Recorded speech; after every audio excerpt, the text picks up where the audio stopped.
ശാരംഗപാണിയുടെ കഥയിൽ കുഞ്ചാക്കോ സംവിധാനം ചെയ്ത സിനിമയാണ് നീലപ്പൊന്മാൻ. ഇതിലെ പ്രധാനപ്പെട്ട കഥാപാത്രങ്ങളെ അവതരിപ്പിക്കുന്നത് പ്രേം നസീറും സുമിത്രയുമാണ്. ഇവരെ രണ്ടുപേരെയും കൂടാതെ മറ്റൊരു പ്രധാന കഥാപാത്രം കൂടി ഈ സിനിമയിലുണ്ട്. അത് സാക്ഷാൽ പ്രകൃതിയാണ്. ഈ പ്രകൃതിയുടെ ഭംഗികളെ ഒപ്പിയെടുക്കുന്നതിൽ മാർക്കസ് ബെർട്ട്ലി എന്ന ഛായാഗ്രാഹകന് പ്രധാനപ്പെട്ട ഒരു പങ്ക് വഹിക്കാനുണ്ട്. ഇതിലെ ഗാനവിഭാഗം കൈകാര്യം ചെയ്തിരിക്കുന്നത് സലിൽ ചൗധരിയും വയലാറും ചേർന്നാണ്. പതിവ് കൂട്ടുകെട്ടിൽ നിന്നും വ്യത്യസ്തമായ ഒരു കൂട്ടുകെട്ട് ഈ സിനിമയിൽ കുഞ്ചാക്കോ പരീക്ഷിക്കുന്നു. കുഞ്ചാക്കോയുടെ ചിത്രങ്ങൾക്ക് നിരവധി സംഗീത സംവിധായകർ സംഗീതം പകർന്നിട്ടുണ്ട്. ദക്ഷിണാമൂർത്തി സ്വാമികൾ, Baburaj, K Raghavan master, M K Arjunan. എങ്കിലും ദേവരാജൻ മാസ്റ്ററാണ് ഏറ്റവും അധികം ഗാനങ്ങൾ ചിട്ടപ്പെടുത്തിയിരിക്കുന്നത്. ഈ അവസ്ഥയ്ക്ക് ഒരു മാറ്റം സംഭവിച്ചത് ഉദയയുടെ പുതിയ ചിത്രങ്ങൾക്ക് 70കളുടെ തരംഗമായി മാറിയ സലീൽ ചൗധരിയുടെ പാട്ടുകൾ വേണമെന്ന് ബോബൻ കുഞ്ചാക്കോ തൻ്റെ അച്ഛനായ കുഞ്ചാക്കോനോട് ആവശ്യപ്പെട്ടപ്പോഴാണ്. അങ്ങനെയാണ് നീലപ്പൊന്മാൻ എന്ന ചിത്രത്തിലൂടെ സലീൽ ചൗധരി ഉദയയിൽ എത്തുന്നത്.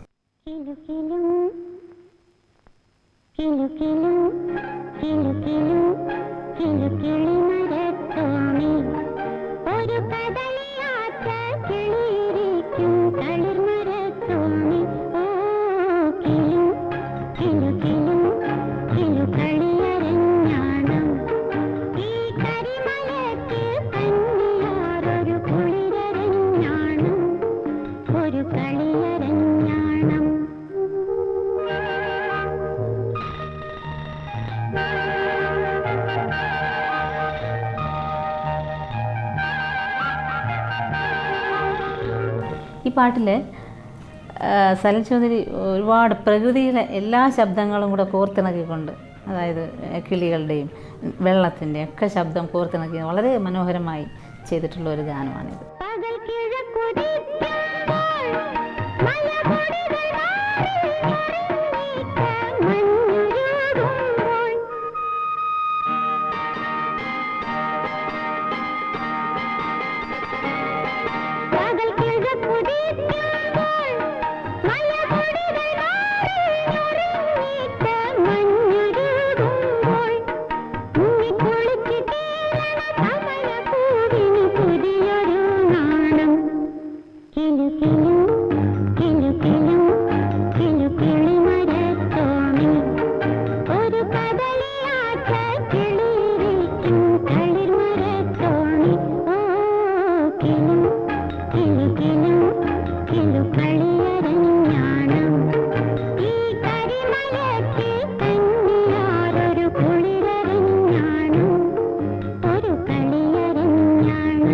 കുഞ്ചാക്കോ അവസാനമായി സംവിധാനം ചെയ്ത സിനിമയാണ് കണ്ണപ്പനുണ്ണി.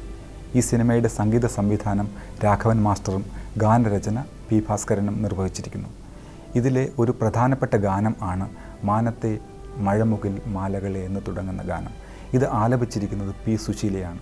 കാളിദാസനിൽ നിന്നും പ്രചോദനം ഉൾക്കൊണ്ടാണ് ഈ ഗാനരചന പി ഭാസ്കരൻ നിർവഹിച്ചിട്ടുള്ളത്. ആകാശത്തിലൂടെ പറന്നു പോകുന്ന മഴമുകിലുകളെ നോക്കി നായിക പറയുന്നു, എൻ്റെ സന്ദേശം നീ എൻ്റെ പ്രിയതമന് എത്തിച്ചു കൊടുക്കാമോ എന്ന്. കവിതയും ഗാനവും തമ്മിലുള്ള വ്യത്യാസം ഇല്ലാതാക്കുന്ന ഈ ഗാനം അതിനിടയിൽ ഒരു വിശിഷ്ട അദ്വൈതത്തെ സൃഷ്ടിക്കുന്നു.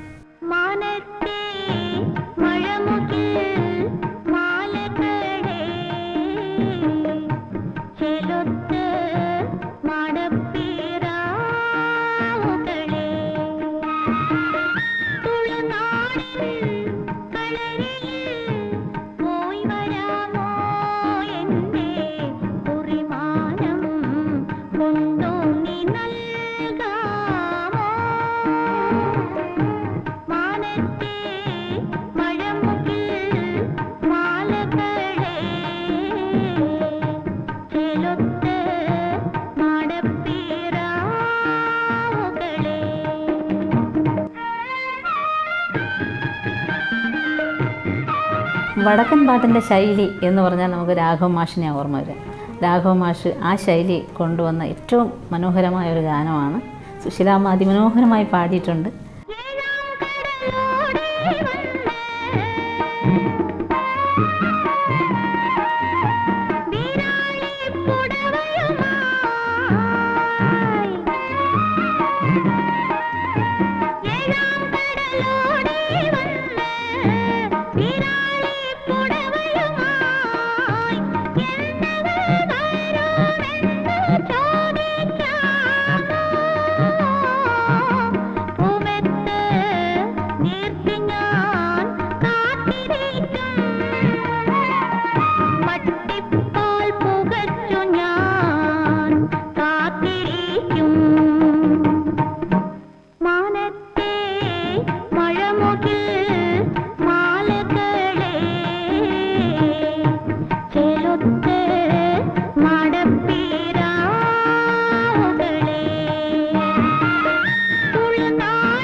മലയാള സിനിമയുടെ ചരിത്രത്തിൻ്റെ ഒപ്പം നടന്നു മുന്നേറിയ ഒരു മഹാനായ കലാകാരനായിരുന്നു കുഞ്ചാക്കോ.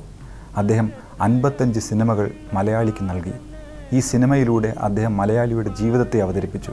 കുഞ്ചാക്കോ മലയാളിയുടെ സാധാരണ ജീവിതത്തെ ഡോക്യുമെൻ്റ് ചെയ്തു, കേരള ചരിത്രത്തെ ഡോക്യുമെൻ്റ് ചെയ്തു, കേരളത്തിൻ്റെ ഭാവിയെ സംബന്ധിച്ച ഉൾക്കാഴ്ചകൾ അവതരിപ്പിച്ചു, മലയാള സിനിമയെ മൗലികമാക്കി. അദ്ദേഹത്തിൻ്റെ സംഭാവനകൾ എന്നും സ്മരിക്കപ്പെടുന്നത് തന്നെയാണ്. പുത്തൂരം ആരോമൽ ചേകവരോ പൂവമ്പനെ പോലെയായിരുന്നു. സിനിമയെ സ്വപ്നതുല്യമായ ദൃശ്യാനുഭവമാക്കി മാറ്റി കുഞ്ചാക്കോയിലെ സംവിധായകൻ. സുന്ദരന്മാരായ നായകർക്കും സുന്ദരികളായ നായികമാർക്കുമൊപ്പം അതീവ സുന്ദരമായ ഗാനങ്ങളും സ്വന്തം ചിത്രങ്ങളിൽ വേണമെന്ന് നിർബന്ധമുണ്ടായിരുന്നു അദ്ദേഹത്തിന്. കാലത്തിന് പോറൽ പോലും ഏൽപ്പിക്കാൻ കഴിയാത്ത ആ ഗാനങ്ങൾ ഇന്നും നമ്മെ വിസ്മയിപ്പിച്ചുകൊണ്ടേയിരിക്കുന്നു.